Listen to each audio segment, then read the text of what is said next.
All right, next on the menu, Eric B. and Rakim, Follow the Leader. Yeah. Epic classic record. Let's check this out. So I was telling you off camera, I was glad that you picked this because when we had Talib Kweli on the show, he also picked this record. You know, so and I think this has shown up in even another episode as well. So obviously this hit a lot of people. A lot of people. Yeah. What was your experience?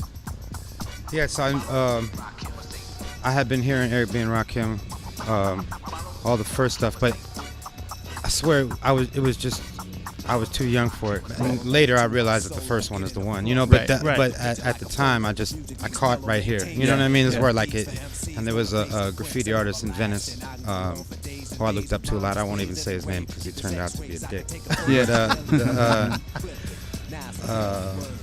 I walked into his house one day and this was on loud, and I had the bass, and then sampling himself early, scratching it, you know, and all this, and then the lyrics on this were super visual. Yeah. The video dropped really hard on MTV Raps.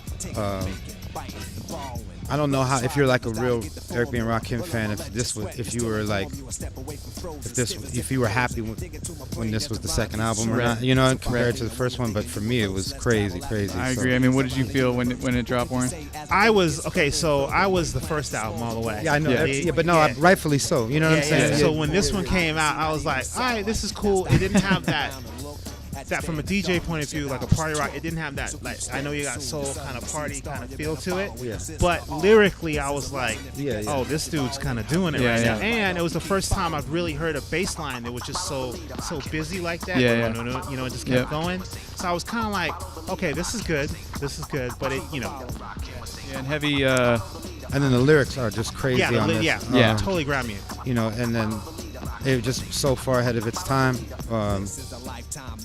And like, you know, like literally taking you on a journey into space and all that shit was like, nobody had did that really, or if they did, I didn't know about it.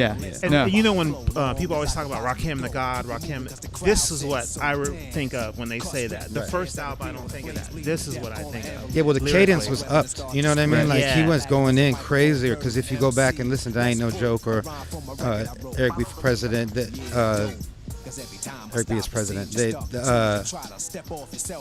They're like more like driven by his voice and the cadence and the way he's knocking the beat out. This one he was like moving. You know what I mean? Yeah. Obviously the Bob James Nautilus sample, which is, I mean, Nas had a great line on one of his later albums where he's like, I can make a whole album out of parts of Nautilus. You know, and it's so true when you look at like all the classic records that were sampled from Bob James Nautilus. So here's another great one. All right, Eric B. Rakim, Follow the Leader. Word.